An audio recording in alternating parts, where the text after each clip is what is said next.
नमस्कार प्यारे विद्यार्थियों।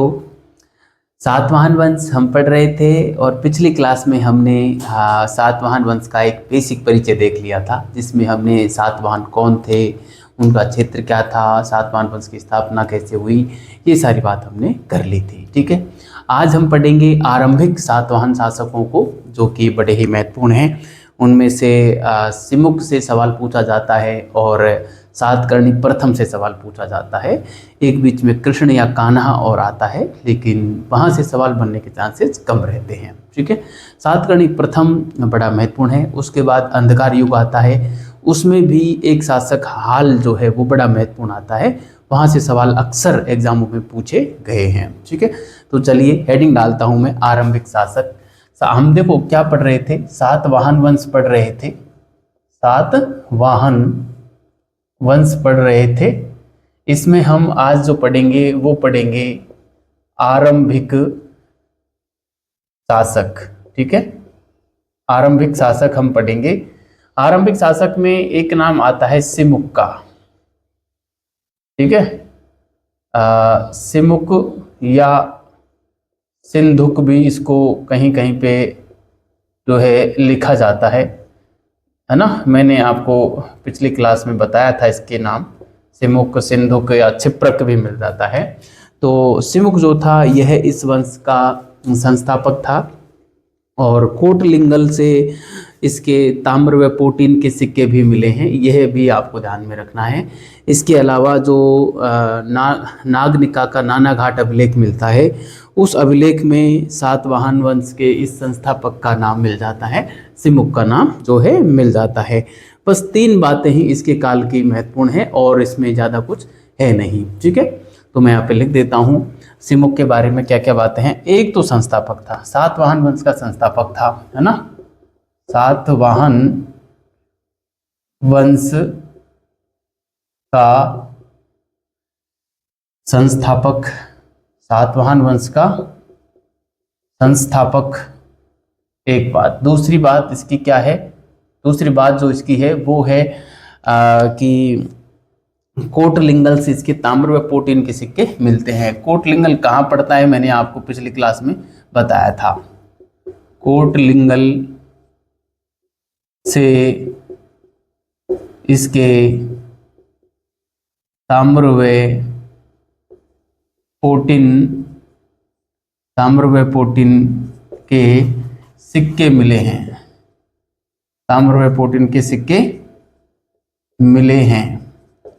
ठीक है, ताम्र व पोटीन के सिक्के मिले हैं और नानाघाट अभिलेख में इसका नाम मिल जाता है। ठीक है, नानाघाट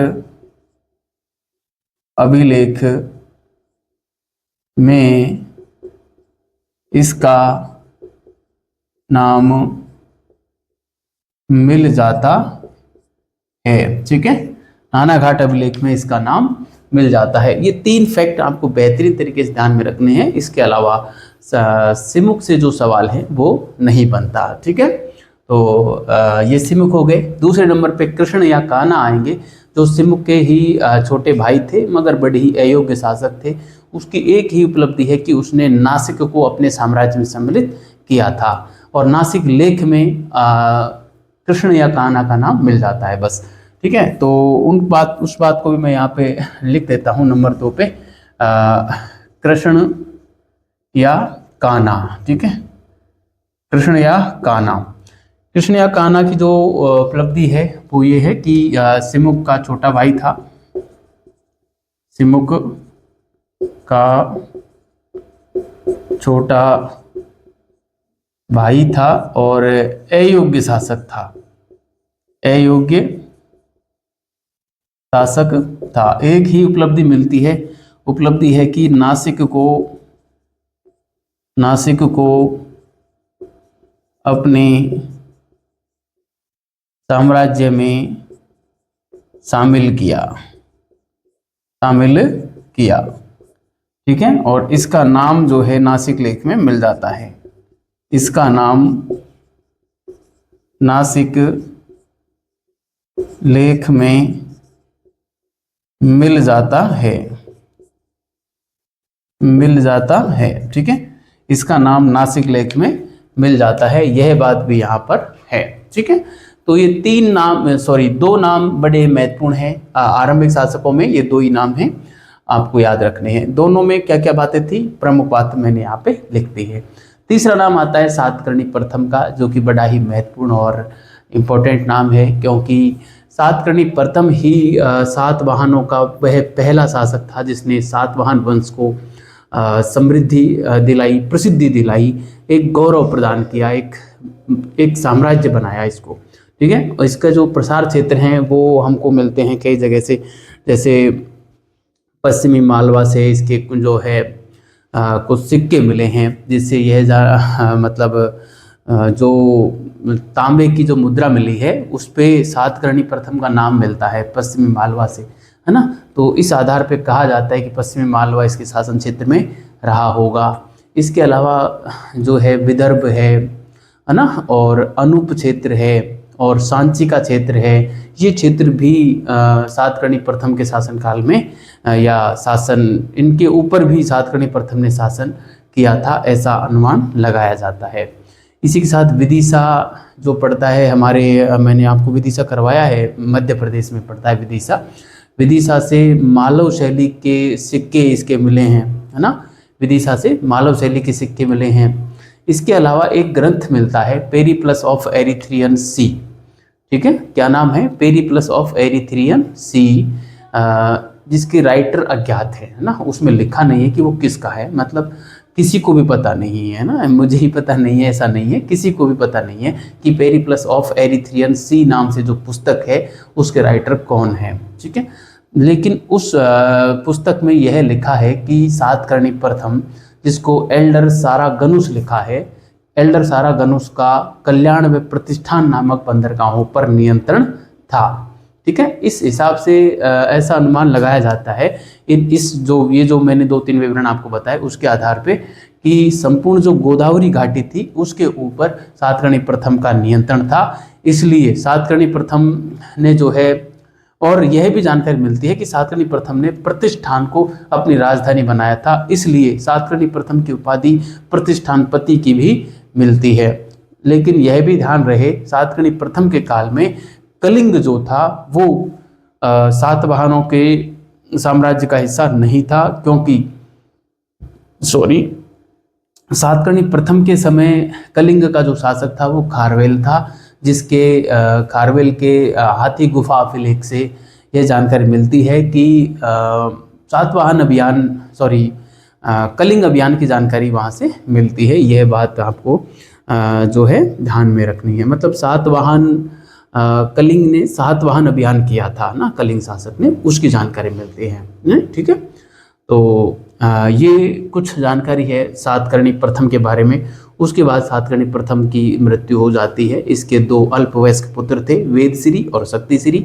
तो वेदश्री को उत्तराधिकारी नियुक्त करके सातवाहन प्रथम का और नागानिका या नायानिका संरक्षिका बन जाती है, किसकी, वेदश्री की, जिसकी जानकारी हमको 2 स्रोतों से प्रमुख रूप से मिलती है। एक तो इस नागानिका या नायानिका का ही नानाघाट अभिलेख है, जो कि पुणे महाराष्ट्र से मिला है, और एक जुन्नार के समीप से हमको चांदी की मुद्राएं मिली हैं, जिनके ऊपर सातकर्णी प्रथम और नागानिका का नाम मिलता है। ठीक है, तो ये थे प्यारे साथियों आरंभिक शासकों की उपलब्धियों के बारे में मैंने आपको बता दिया है। नानाघाट अभिलेख से भी हमको कई जानकारी मिलती है। नानाघाट अभिलेख एक तो भूमि अनुदान का प्राचीनतम अभिलेखीय साक्ष्य है।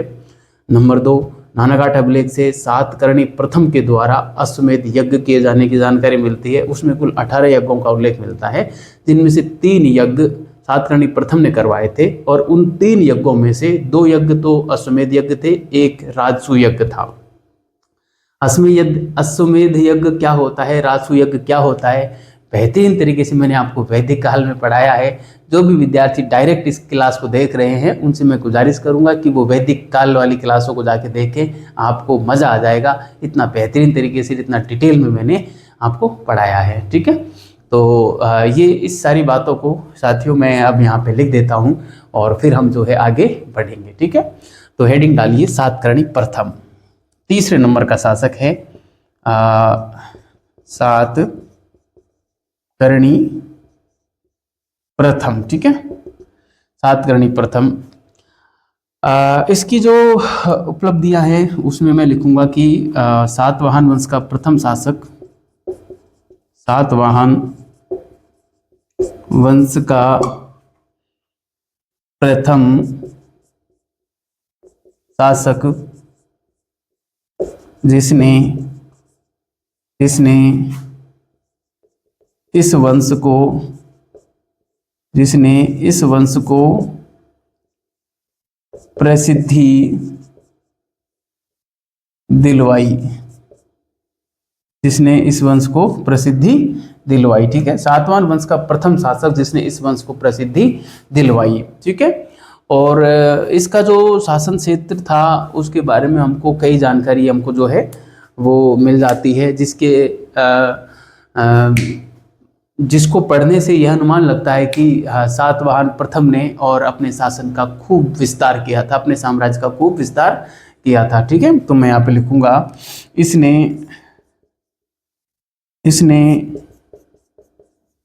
सातवाहन साम्राज्य का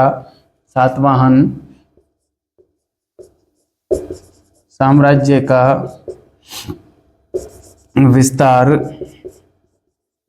किया था, सातवाहन साम्राज्य का विस्तार किया था। जैसे हम कैसे कह सकते हैं, एक तो इसकी जो प्रसार क्षेत्र मिलता है वो हमको मिलता है पश्चिमी मालवा से, है ना, एक विदर्भ मध्य प्रदेश से, और एक जो है पेरीप्लस और पेरीथ्रेंसी बताता है कल्याण और सौपारा को, ठीक है। तो कल्याण और सौपारा महाराष्ट्र में पड़ते हैं और बाकी के जो क्षेत्र हैं वो लगभग हमारे मध्य प्रदेश में पड़ते हैं। तो इस प्रकार से ये जो गोदावरी नदी घाटी का क्षेत्र है वो पूरा इसमें सम्मिलित हो जाता है, ठीक है। तो मैं यहाँ पे जो है एक अलग कलर के पेन का इस्तेमाल कर लेता हूँ। एक नंबर पे मैं लिखूंगा पश्चिमी मालवा, ठीक है, पश्चिमी मालवा, ठीक है। पश्चिमी मालवा इसमें क्या है, अब यहाँ से सॉरी ताम्र के जो है सिक्के या ताम्र मुद्रा प्राप्त हुई है, ठीक है।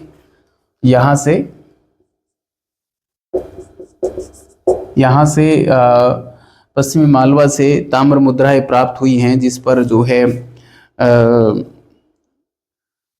सातकर्णी नाम लिखा हुआ है ना, सातकर्णी नाम लिखा है, जिससे अनुमान लगाया जाता है कि सीधी सी बात है यहाँ पे यदि किसी शासक की किसी स्थान से मुद्रा या सिक्के वगैरह मिलते हैं ना, तो वो उस स्थान पर उस शासक का शासन होना माना जाता है। ये एक बेसिक सा कंसेप्ट है आर्कियोलॉजी डिपार्टमेंट का, पुरातत्व विभाग का एक बेसिक सा ये फंडा रहता है ना, क्योंकि प्राचीन भारत में हम अनुमान ही पेश करते हैं, क्योंकि इतिहासकार अतीत में जा नहीं सकता, हम प्राचीन काल में जा नहीं सकते, 2000 साल पहले कैसे जाएंगे हम, हमारे पास कोई वो माध्यम नहीं है जाने का ना। इसलिए इतिहासकार जो रहते हैं ना वो एक अनुमान लगाते हैं कि किस प्रकार से और क्या घटित हुआ होगा पुरातात्विक स्रोतों के आधार पर, और पुरातात्विक स्रोतों को जो लिखित स्रोत होते हैं उससे ज़्यादा प्रमाणित माना जाता है पुरातात्विक स्रोतों को, ये ध्यान रखना, ठीक है।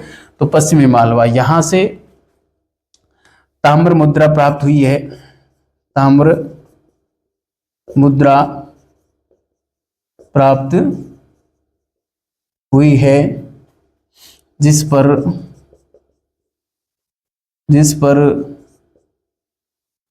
श्री 7 लिखा हुआ है, श्री 7 लिखा हुआ है, ठीक है, जिस पर श्री 7 लिखा हुआ है, ठीक है।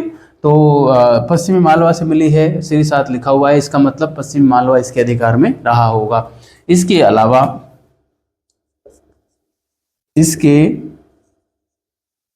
अलावा संभवतः इसका शासन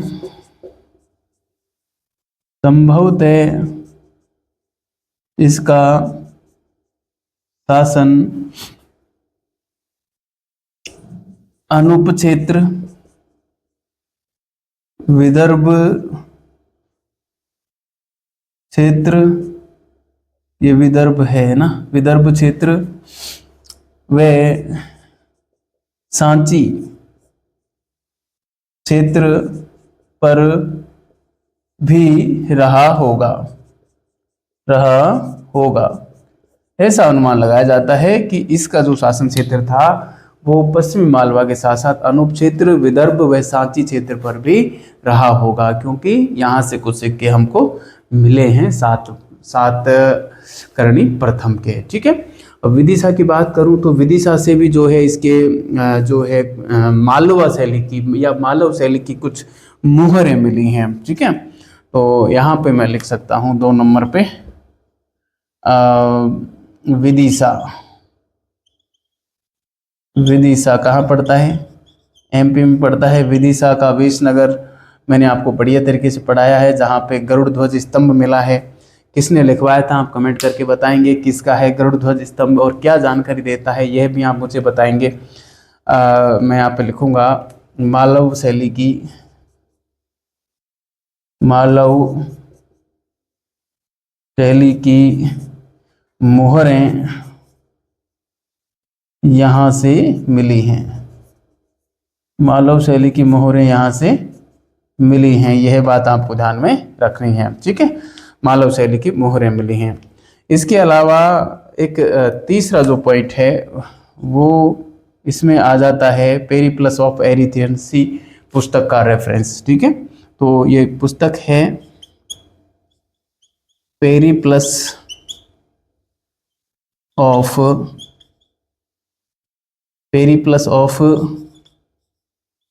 एरिथ्रियन सी।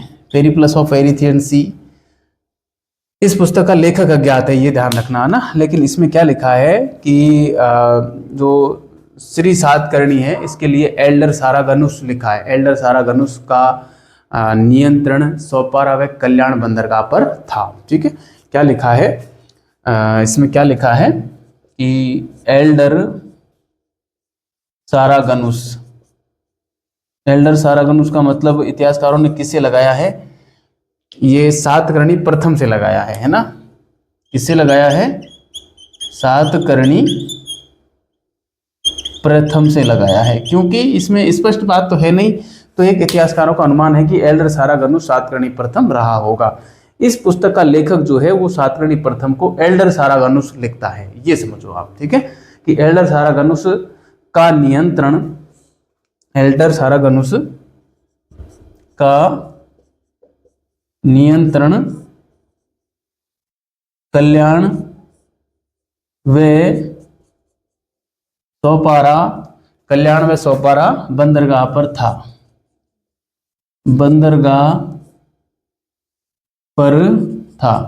ठीक है, तो एल्डर सारागनुस का नियंत्रण कल्याण व सोपारा बंदरगाह पर था, यह बात आपको ध्यान में रखनी है। ठीक है, बड़ी ही महत्वपूर्ण बात है ये। ठीक है, तो इसको आप उतारें विद्यार्थियों। अब मैं जो है अगली स्लाइड पे चलता हूँ और अगली स्लाइड पे चल के हम बात करेंगे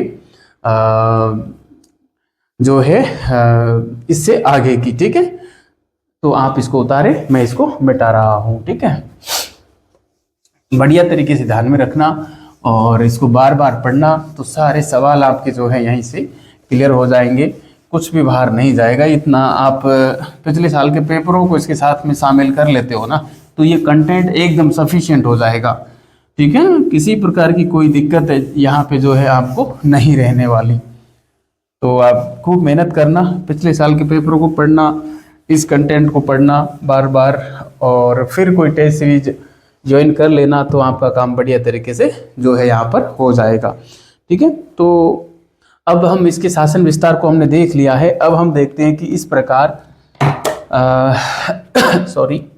आगे लिखेंगे कि इस प्रकार सातकर्णी प्रथम ने संपूर्ण गोदावरी घाटी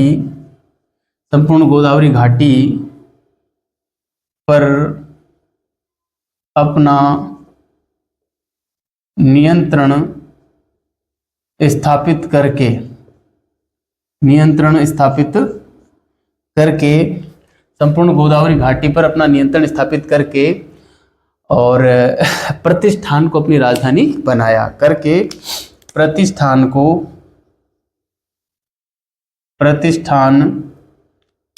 को अपनी राजधानी बनाया, प्रतिष्ठान को अपनी राजधानी बनाया। ठीक है, प्रतिष्ठान को अपनी राजधानी बनाया, इसलिए इसे प्रतिष्ठानपति भी कहा जाता है। ठीक है, इसलिए सातकर्णी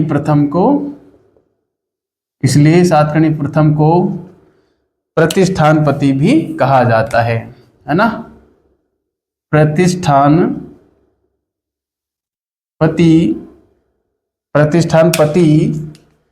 भी कहा जाता है, इसलिए इसे प्रतिष्ठानपति भी कहा जाता है। ठीक है, इसलिए इसे प्रतिष्ठानपति भी कहा जाता है।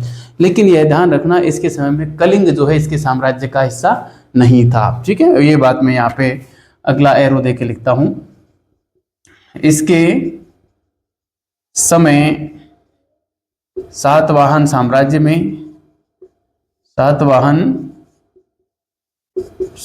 में कलिंग शामिल नहीं था, कलिंग शामिल नहीं था। ठीक है, कलिंग जो है इसके साम्राज्य में शामिल नहीं था।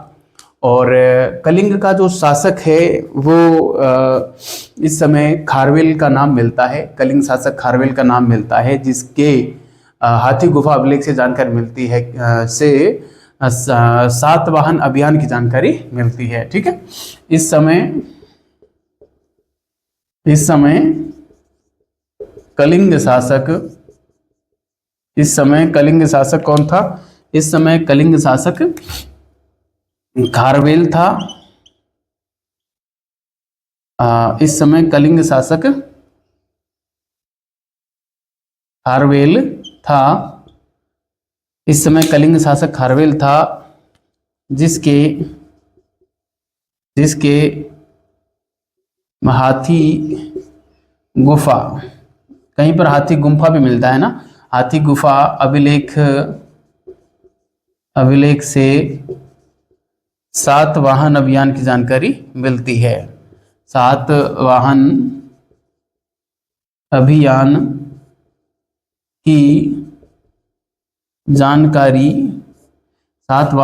की जानकारी मिलती है। ठीक है, तो ये बात आपको बढ़िया तरीके से ध्यान में रखनी है कि कलिंग जो था वो सातवाहनों के शासनकाल में, सातकर्णी प्रथम के शासनकाल के समय सातवाहन साम्राज्य में शामिल नहीं था, क्योंकि इस समय कलिंग के शासक खारवेल का उल्लेख जो है हमको मिल जाता है। ठीक है, यह बात हो गई। सातकर्णी प्रथम के बारे में इतनी ही बात थी। सातकर्णी प्रथम की मृत्यु के बाद इसके दो अल्पवयस्क पुत्र थे, वेदश्री और शक्तिश्री, जिसमें से वेदश्री को जो है उत्तराधिकारी घोषित करके और उसी की माता नागानिका या नायानिका वो जो है संरक्षक बन जाती है। ठीक है, तो ये बात मैं यहाँ पे लिखना चाहूँगा। यहाँ से हम लिखेंगे कि सातकर्णी प्रथम की मृत्यु के बाद, सातकर्णी प्रथम की मृत्यु के बाद उसके दो अल्पवयस्क पुत्रों,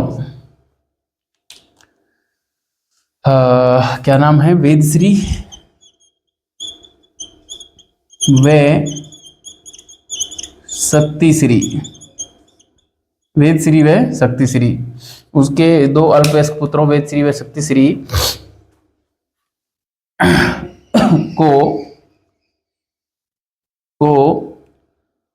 में से, शक्तिश्री में से, को की जगह हम लिखेंगे में से, अल्पवयस्क पुत्रों वेदश्री व शक्तिश्री में से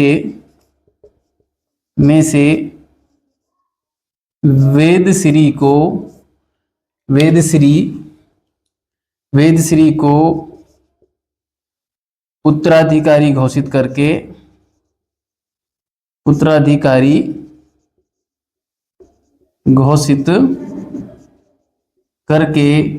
नागानिका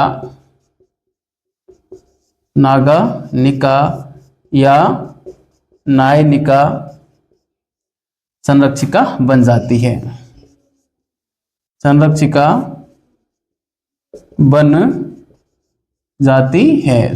जो है वो बन जाती है। ठीक है, तो इस प्रकार से नागानिका जो है संरक्षिका बन जाती है, जिसकी जानकारी हमको प्रमुख रूप से दो स्रोतों से मिल जाती है। जुन्नार से जो प्राप्त हुई है चांदी की मुद्राएं, उसमें सातकर्णिका और नागानिका दोनों का नाम मिलता है। ठीक है, और इसके अलावा नागानिका का जो मैंने आपको बताया ना नानाघाट अभिलेख, वो नागानिका का है, एक उससे जानकारी मिलती है। ठीक है, तो मैं लिखना चाहूँगा यहाँ पे कि इसकी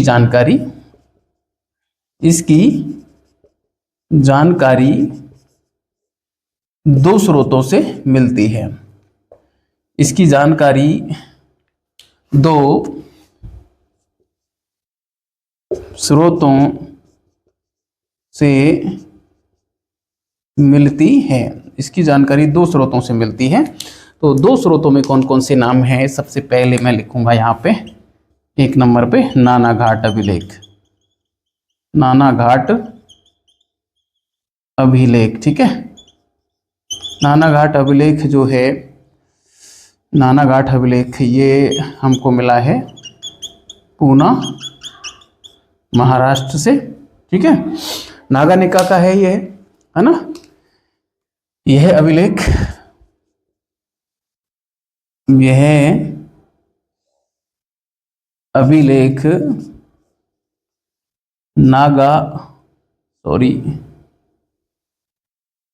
नागानिका या नायानिका का है, या नायानिका का है, जो एक गुफा से मिला है, जो एक गुफा से मिला है। ठीक है, ये जो नायानिका थी ये सातकर्णी प्रथम की पत्नी नायानिका जो थी अंग देश की राजकुमारी थी। अंग देश के शासक त्रेनकयिरो जो था उसकी पुत्री थी, है ना। अंग देश के शासक त्रेनकयिरो की यह पुत्री थी, और अंग देश के जो शासक थे अपने आप को महारथी उपाधि से विभूषित करते थे। तो यह बात भी आपको ध्यान में रखनी है। आप कहें तो मैं इस बात को नोट डाउन कर देता हूँ। अंग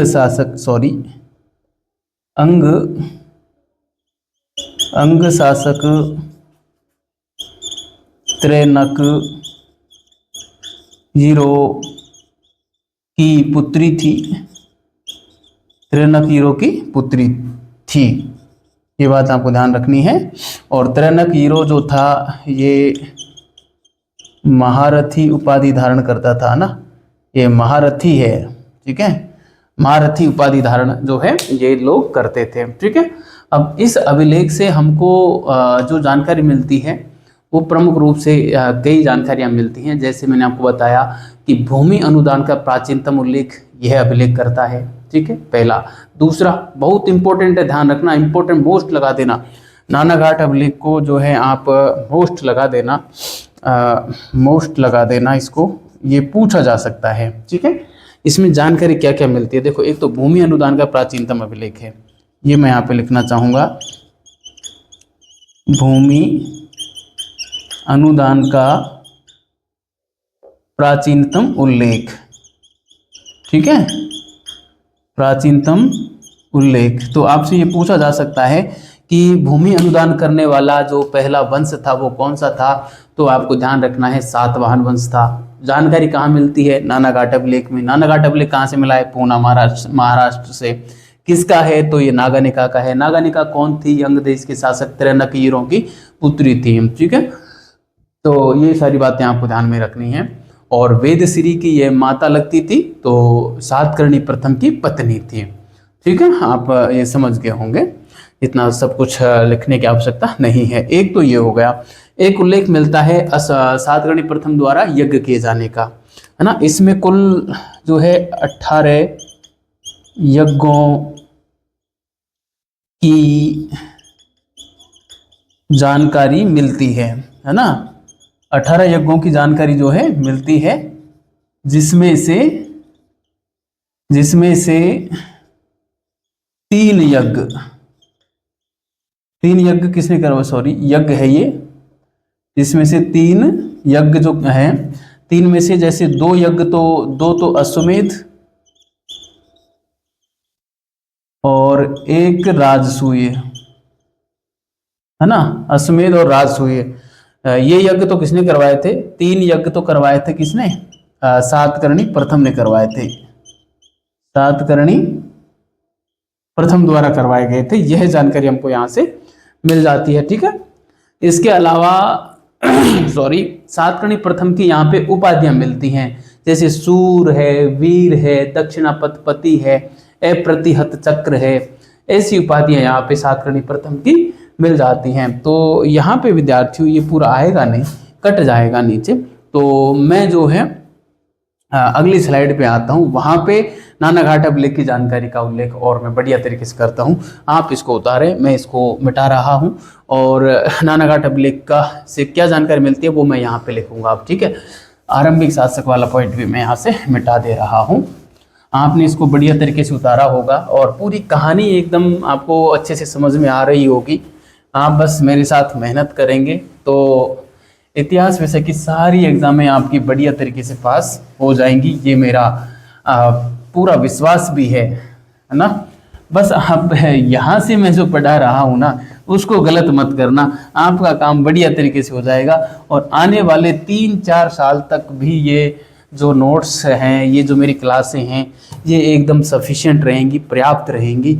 आप बिल्कुल भी ये जो है इनकी जो प्रासंगिकता है वो नहीं जाने वाली। आने वाले 3-4 साल मान के चलना, 2028-29 तक कोई दिक्कत नहीं है। पिछले साल के पेपर बस साथ में पढ़ते रहना, इससे ज़्यादा आपको कुछ करने की आवश्यकता नहीं रहेगी, ठीक है। तो नानाघाट अभिलेख में तीसरी जो जानकारी मिलती है वो मिलती है सातकर्णी पष्ट की उपाधियां, है ना। सातकर्णी पष्ट की उपाधियां मिलती हैं। तो उपाधियों में कौन कौन से नाम मिलते हैं? देखो, एक तो मिलता है वीर, है ना, और अप्रतिहत चक्र, अप्रतिहत चक्र, है ना। और एक मिलती है सूर की उपाधि मिलती है, सूर, वीर, अप्रतिहत चक्र, दक्षिणापथपति, दक्षिणापथपति, है ना। प्रतिष्ठानपति तो हम पहले लिख ही चुके हैं, प्रतिष्ठानपति, ठीक है। ये सारी उपाधियां हमको सातकर्णी प्रथम के नानाघाट अभिलेख से हमको मिल जाती हैं। यह बात आपको बढ़िया तरीके से ध्यान में रखना है, ठीक। और यहाँ से 7 मानवाकार मूर्तियां भी मिली हैं ना। मतलब यह जो अभिलेख है वो एक गुफा से मिला है, और इसकी गुफा की जो दीर्घा है, उस दीर्घा से हमको 8 मानवाकार मूर्तियां मिली हैं, जिसमें से नागानेका की मूर्ति है, सातकर्णी प्रथम की मूर्ति है, एक सिमुक की मूर्ति है। इसके अलावा 3 सातवाहन राजकुमारों की हैं, और कुछ और भी हैं ना। तो मैं यह यहाँ पे लिखना चाहूँगा, इसकी दीर्घा से 8 मानवाकार मूर्तियां मिली हैं, 8 मानवाकार मूर्तियां मिली हैं ना। अब 8 में से कौन कौन है? देखो, 8 में मैं बताऊं तो प्रमुख तो है, एक तो सातकर्णी प्रथम की है ना, सातकर्णी प्रथम की है, एक सिमुक की है, एक नागानिका की भी है, सॉरी नागानिका की है ना, और 3 सातवाहन राजकुमारों की हैं, नाम नहीं मिलते, सातवाहन राजकुमारों की, ठीक है। एक नागानिका के जो है शायद पिता की है, तरह न क्लियर हो की है ना। लेकिन बस इतना आप ध्यान रखो, आपका काम बढ़िया से हो जाएगा। मैक्सिमम सवाल पूछा जाएगा वो यही पूछा जाएगा कि यहाँ से कुछ मूर्तियाँ मिली हैं मानवाकार में, तो हाँ मिली हैं। यहाँ से केवल नेट और प्रोफेसर जैसे एग्जाम में सवाल पूछे जा सकते हैं, उससे नीचे सवाल पूछा जाना थोड़ा मुश्किल है, ठीक है, क्योंकि बहुत ज़्यादा गहराई हो जाएगी। इससे ज़्यादा जो है यहाँ से नहीं पूछेंगे, ठीक है। तो विद्यार्थियों, ये था पहला स्रोत जो हमको नागा निकाय के संरक्षक होने की जानकारी देता है। दूसरा जो स्रोत है उसकी मैं बात करूं, दूसरे स्रोत की बात करूं, दूसरा जो स्रोत है, पहला हमने नानाघाट अभिलेख पढ़ा, दूसरा है जुन्नार। जुन्नार कहाँ पड़ता है? जुन्नार पड़ता है महाराष्ट्र में, है ना, जुन्नार महाराष्ट्र में। यहाँ से क्या मिला है? यहाँ से चांदी की जो है मुद्रा मिली है, ठीक है। यहाँ से चांदी की मुद्रा मिली है, जिस पर यहाँ से चांदी की मुद्रा मिली है जिस पर सातकर्णी प्रथम व नागानिका का नाम मिलता है। नागानिका का नाम मिलता है, नागानिका का नाम मिलता है। यह बात आपको बढ़िया तरीके से ध्यान में रखनी है कि यहाँ से चांदी की मुद्रा मिली है जिस पर सातकर्णी प्रथम व नागानिका का नाम मिलता है। इसके अलावा इस प्रकार से हम देखते हैं कि नागानिका जो है पहली महिला संरक्षिका थी जिसने सिक्के भी जारी किए थे, ठीक है। यह बात आपको ध्यान रखनी है। इस प्रकार नागानिका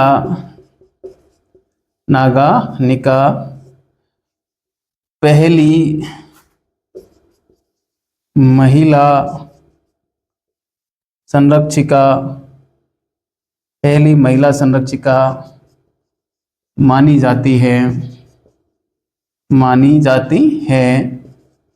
जिसने सिक्के जारी किए, ठीक है। बड़ा ही महत्वपूर्ण और इम्पोर्टेंट फैक्ट है, ये ध्यान रखना। ये जो दोनों स्रोत मैंने आपको करवाए हैं ना, बड़े इम्पोर्टेंट हैं। जुन्नार और नानाघाट अभिलेख दोनों ही इम्पोर्टेंट है। मुझे लगता है यहाँ से सवाल फंस सकता है, ठीक है, तो आपको ये बात ध्यान रखनी है। तो ये थे प्यारे साथियों आरंभिक शासकों की मैंने बात की। इसके बाद का जो काल आता है वो अंधकार का काल आता है, ठीक है। अंधकार की काल आता है जिसमें कुल 19 शासक हुए थे, सातकर्णी प्रथम से लेकर और गौतमी पुत्र सातकर्णी तक, ठीक है, जिनकी जानकारी मत्स्य पुराण हमको देता है। मगर 3 शासक ऐसे हैं जिनकी जानकारी हमको अन्य स्रोतों से भी मिल जाती है। तो वो जो 3 शासक हैं जिनकी जानकारी अन्य स्रोतों से मिलती हैं, उनके बारे में कुछ एक बातें हैं वो हम पढ़ेंगे, क्योंकि वहाँ से सवाल जो है अक्सर एग्जाम में पूछ लिया जाता है, ठीक है। तो ये आप बढ़िया तरीके से इसको उतारें। और अब हम जो है आगे की चर्चा यहाँ पर करने वाले हैं। विद्यार्थियों, एक ग्रंथ है, बौद्ध ग्रंथ है,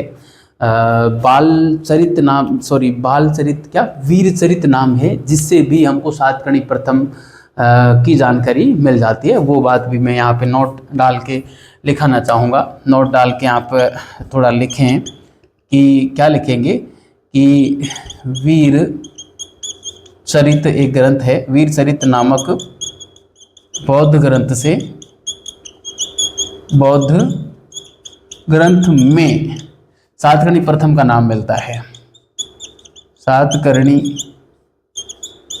प्रथम का नाम मिलता है, ठीक है। अच्छा फैक्ट है, मिलता है।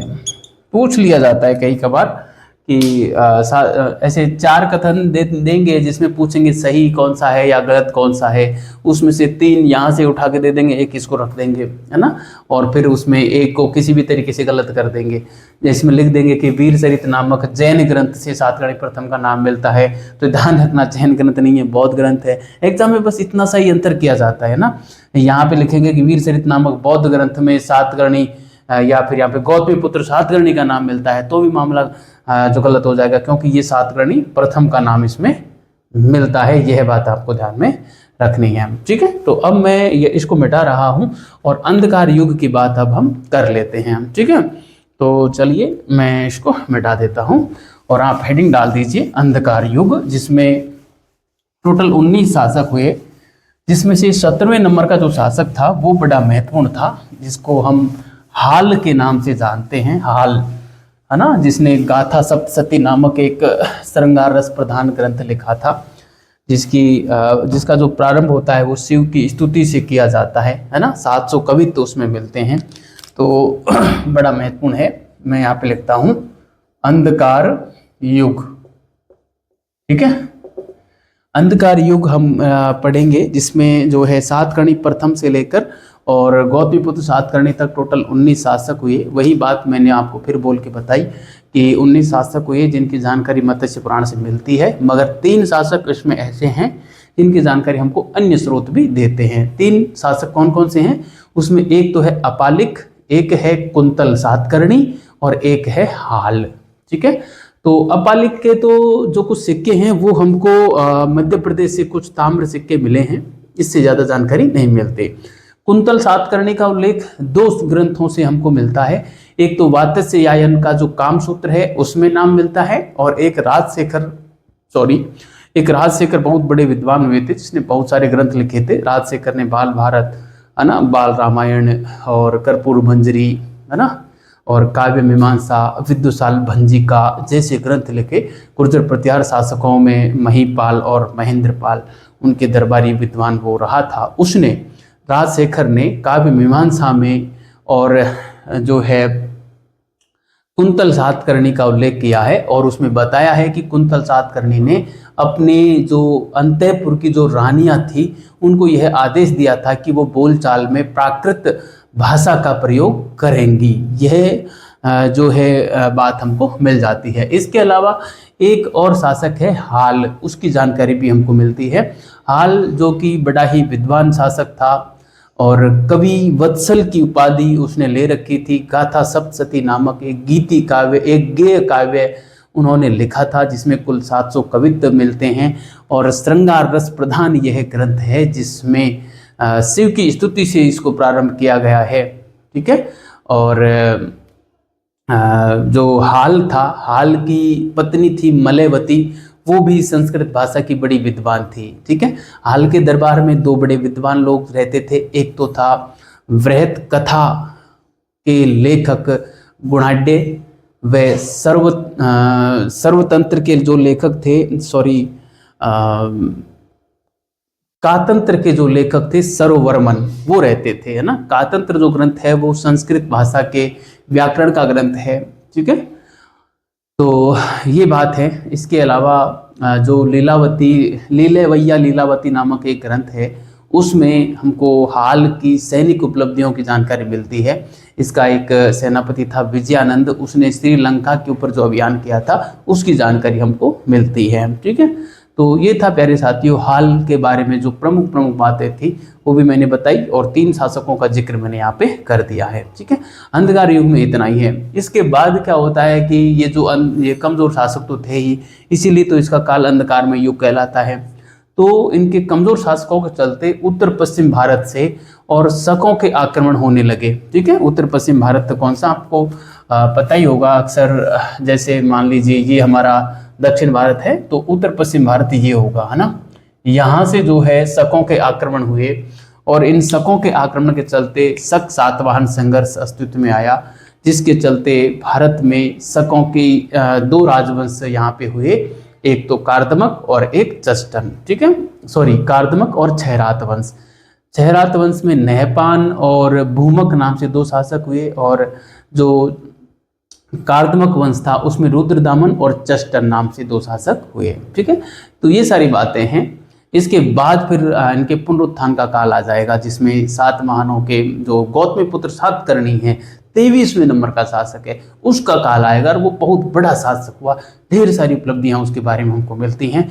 तो चलिए विद्यार्थियों, अंधकार युग जो मैंने हेडिंग डाली है, इसकी बात मैंने पूरी आपको बोल के सुना दी है। अब मैं एक एक बात को यहाँ पे लिख डालता हूँ और फिर हम आगे बढ़ जाएंगे, ठीक है। जिन भी विद्यार्थियों को ऐसा लग रहा है कि कोर्स समय पे नहीं होगा तो वो बस ज़्यादा समय बर्बाद ना करके, और इस प्रकार से जैसे मैंने जो पूरी घटना बोल के सुनाई उसको एकदम सुन ले बढ़िया तरीके से। और यदि आप इसको बहुत फास्ट तरीके से लिख सकते हो तो तुरंत लिख के, शॉर्ट में लिख के, और फिर यहाँ से आगे क्लास को स्किप कर सकते हो, आपका समय बच जाएगा। और फिर आप जो है अगली क्लास पे चले जाना या अपने स्तर पे और कुछ पढ़ लेना। आगे मैं ये भी प्लान कर रहा हूँ कि आप लोगों को जो है पूरी क्लास एक साथ में खड़े होके एक बार तो बोल के सुना दूँ। अब जिस भी विद्यार्थी को केवल रिवीजन करना है वो जो मैंने बोला है उसी को सुन के और क्लास को स्किप करके आगे चला जाए। और जिस विद्यार्थी को बढ़िया तरीके से नोट्स बनाने हैं तो मेरे साथ वो लिखता रहे। कोशिश में यही करूँगा कि आपका पाठ्यक्रम जितना अधिक से अधिक है वो एग्जाम से पहले मैं करवा पाऊँ। ठीक है, तो चलिए अब हम लिखते हैं यहाँ पर। इसको तो मैं मिटा देता हूँ, ये तो मैंने बस हल्का सा एकदम संकेत के माध्यम से आपको समझाने का प्रयास किया था। ये यहाँ पे पूरा हुआ। अब देखिए अंधकार युग है ना, इसमें हम लिखेंगे कि सातकर्णी प्रथम से लेकर गौतमी पुत्र सातकर्णी तक कुल 19 शासक हुए। 19 शासक हुए जिनकी जानकारी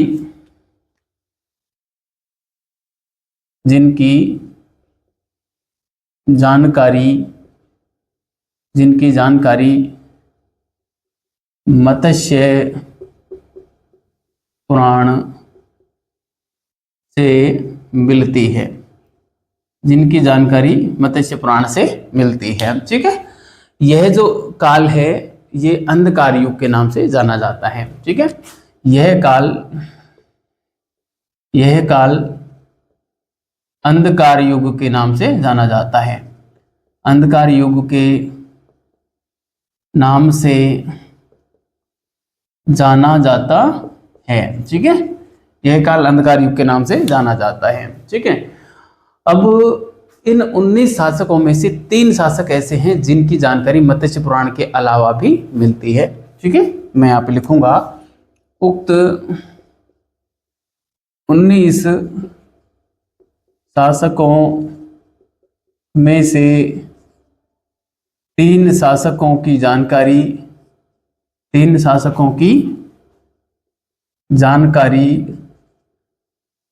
स्रोत भी देते हैं। जैसे मैं यहाँ पे तीनों शासकों का नाम लिखूंगा और उनके बारे में क्या क्या जानकारी मिलती है वह बात भी मैं यहाँ पर लिखना चाहूंगा। ठीक है, 1 नंबर पे हम लिखेंगे अपालिक। अपालिक जो है, अपालिक की जो यहाँ इसकी कुछ मुद्राएं मिली हैं हमको MP से, है ना। तो मैं यहाँ पे लिखूंगा MP से इसकी कुछ मुद्राएं मिली हैं, है ना। MP यानी मध्य प्रदेश से इसकी कुछ मुद्राएं मिली हैं। ठीक है, MP से इसकी कुछ मुद्राएं मिली हैं। दूसरा जो नाम मिलता है वो भी अच्छा नाम है, कुंतल सातकर्णी का। और इसका जो प्रश्न है पूछा जा सकता है, कुंतल सातकर्णी। ठीक है, कुंतल सातकर्णी की जानकारी हमको 2 ग्रंथ देते हैं। 2 ग्रंथ, है ना। 2 ग्रंथ कौन कौन से हैं? एक तो वातस्यायन कृत कामसूत्र, वातस्यायन कृत कामसूत्र, और एक है राजशेखर कृत काव्य मीमांसा। राजशेखर कृत काव्य मीमांसा, इन दोनों से हमको कुंतल सातकर्णी का नाम मिलता है। ठीक है, राजशेखर के काव्य मीमांसा में लिखा है कि कुंतल सातकर्णी ने आदेश दिया था अपने अंतःपुर की रानियों को कि वो बोलचाल में प्राकृत भाषा उपयोग में लेंगी। ठीक है, तो इसमें क्या जानकारी मिलती है कि कुंतल सातकर्णी ने कुंतल सातकर्णी ने आदेश दिया कि अंतःपुर की रानियां अंतःपुर की रानियां प्राकृत भाषा का उपयोग करेंगी। ठीक है, प्राकृत भाषा का उपयोग करेंगी। तो ये जानकारी मिलती है हमको। ठीक है, तो ये दो ग्रंथ हैं, वात्स्यायन का कामसूत्र बड़ा शानदार ग्रंथ है, और राजशेखर कृत काव्य मीमांसा, ये दोनों ग्रंथों को आपको बढ़िया तरीके से ध्यान में रखने हैं। अब मैं आता हूँ अगला जो शासक है, तीसरा शासक, वो है हाल। बड़ा ही महत्वपूर्ण और इम्पोर्टेंट शासक है हाल। ठीक है, 17वें नंबर का शासक माना जाता है। 17वें नंबर का शासक। ठीक है, एक बात तो ये 17वें नंबर का शासक बड़ा ही विद्वान था। कवि वत्सल इसकी उपाधि मिलती है ना, कवि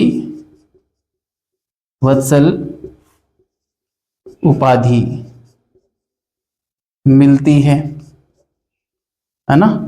इसने ग्रंथ लिखा था गाथा सप्तशती। गाथा सप्तशती की रचना की। ठीक है, गाथा सप्तशती की रचना इसने की थी। ठीक है, गाथा सप्तशती की रचना की। गीति काव्य यह माना जाता है, और गीति काव्य का मतलब होता है जिसको गाया जा सकने वाला काव्य हो ना, जिसको हम गा सकें, ऐसा काव्य जो है वो होता है। और इसमें कुल 700 कवित्य मिलते हैं ना। कितने कवित्य मिलते हैं? 700 कवित्य मिलते हैं। ठीक है, इसमें कुल 700 कवित्य हैं, और गीति काव्य है। गीति काव्य या इसको गेय काव्य भी कह सकते हैं, मतलब गाया जा सकने वाला काव्य। ठीक है, इसके अलावा श्रृंगार रस प्रधान है ये। श्रृंगार रस में क्या होता है? किसी की सुंदरता का जो है बखान किया जाता है ना। श्रृंगार रस प्रधान रचनाओं में किसी की सुंदरता का बखान किया जाता है। आपने कई फिल्मी गाने सुने होंगे, ना कजरे की धार, ना मोतियों के हार, है ना कोई किया श्रृंगार फिर भी कितनी सुंदर हो। तो ये श्रृंगार रस का गाना है। ठीक है, जैसे एक बार मैंने भी एक गीत लिखा था, जिसमें मैंने लिखा था कि देखा तुमको जब से गोरी, दिल में मचा बवाल है, कैसे तुम्हें बनाया होगा, रब से ये सवाल है। इस प्रकार से एक गाना लिखा था, जिसमें आगे लिखा था कि ससमुख नकाब में लगता जैसे कंचन, मुख में अमृत पान है, संपूर्ण सौंदर्य समाया तुझमें, तू सौंदर्य की खान है, कैसे भेजी तू धरनी पर, रब को होता खूब मलाल है, कैसे तुझे बनाया होगा, रब से ये सवाल है। तो मतलब इसमें मैंने लिखा था कि ससीमुख यानी कि चंद्रमा के जैसा चेहरा, नकाब यानी घूंघट में, ससीमुख नकाब में लगता जैसे कंचन, घट में अमृत पान है, मानो कंचन यानी कि सोने के घड़े में और अमृत भरा हो।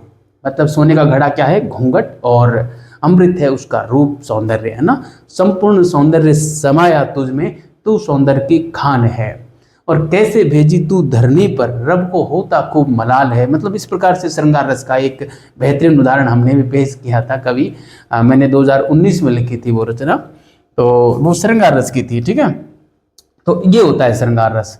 इसमें जो बातें थी वो मैंने आपको बताई। इसके अलावा जो है हाल जो था, इसके दरबार के जो विद्वान थे उनकी भी बात मैं लिखूंगा। हाल के दरबारी विद्वान, मैं यहाँ पे लिखता हूँ हाल के दरबारी विद्वान, है ना।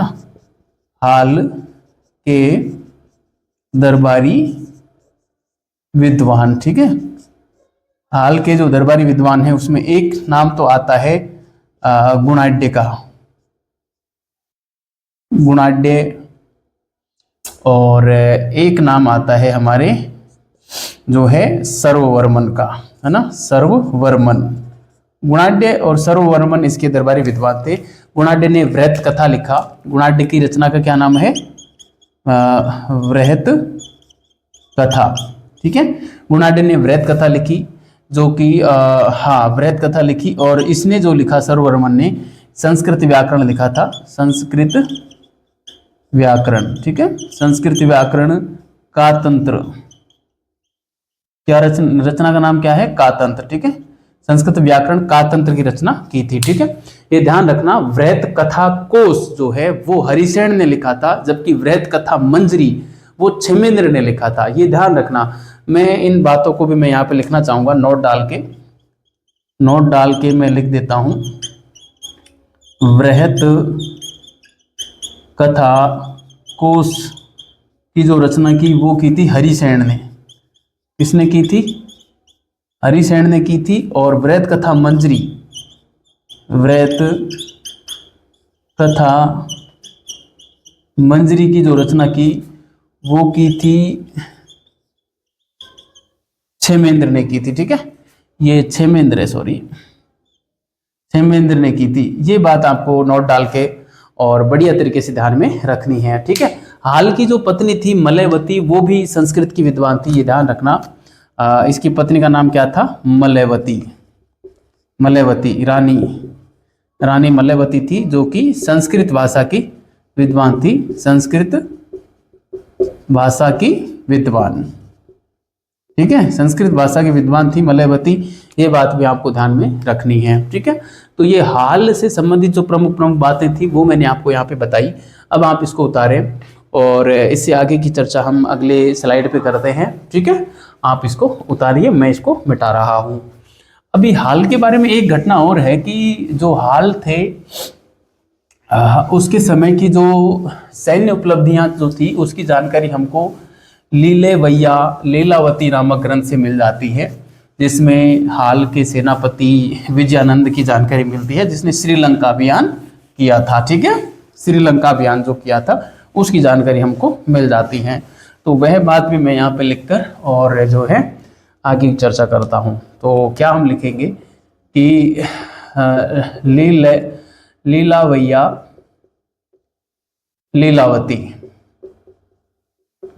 लीलावती नामक ग्रंथ से हाल की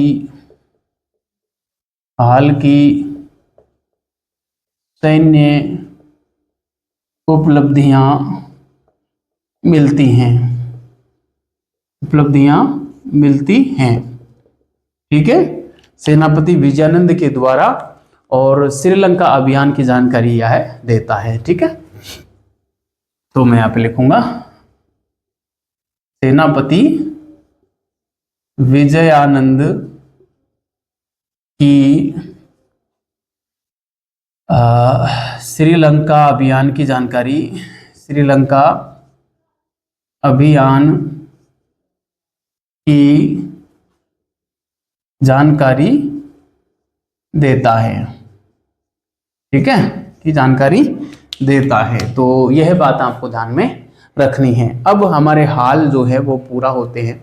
इसके बाद मैं आपको बताऊं, जब ये अंधकार का युग चल रहा था तो उत्तर पश्चिम से, जो मैंने यहाँ पे नक्शा बना के बताया भी था आपको, उत्तर पश्चिम से शकों के अभियान हुए, शकों के आक्रमण हुए और शकों ने अपना साम्राज्य विस्तार भी भारत में यहाँ पर किया, जिसके चलते शक सातवाहन संघर्ष भी हुए और शकों ने यहाँ पे दो वंश भी स्थापित किए, एक कार्तमक और एक चेहरात वंश, ठीक है। दोनों की बात मैं यहाँ पे कर लेता हूँ, ठीक है। तो मैं यहाँ पे जो है पेन बदल देता हूँ, सॉरी, हम यहाँ पे लिखेंगे कि अंधकार युग में कमजोर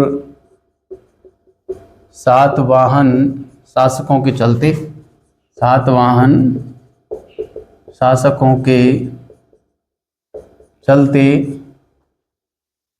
उत्तर पश्चिम सीमा से शकों के आक्रमण हुए, उत्तर पश्चिम सीमा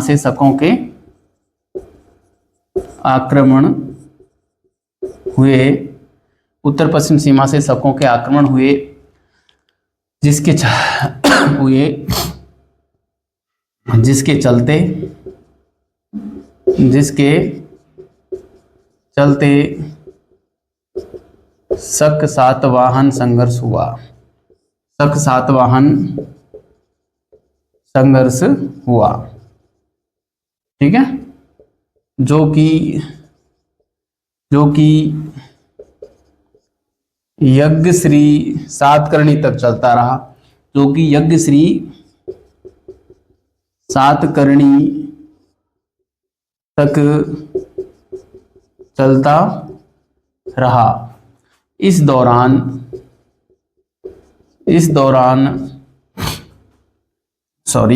शकों के दो राजवंश हुए। शकों के दो राजवंश हुए। देखो कौन कौन से दो राजवंश हुए उनकी बात मैं यहाँ पे करूं तो एक तो था हमारा छहरात वंश। क्या था? छहरात वंश। और एक था हमारा कार्दमक वंश। कार्दमक वंश, ठीक है। छहरात वंश और कार्दमक वंश, ये दो वंश हुए थे। इसमें जो शासक हुए छहरात वंश में, एक तो हुए थे नहपान और एक हुए थे हमारे भूमक, ठीक है, नहपान और भूमक। जबकि कार्दमक वंश में जो हुआ, एक तो रुद्रदामन हुआ, बड़ा ही महत्वपूर्ण शासक था रुद्रदामन के बारे में मैंने आपको लिखाया हुआ है। और एक हुआ था चष्टन, ठीक है, रुद्रदामन और चष्टन। रुद्रदामन बड़ा महत्वपूर्ण है, यहाँ से नहपान महत्वपूर्ण है। दोनों पे खूब सवाल बनते हैं, हम पढ़ेंगे भी।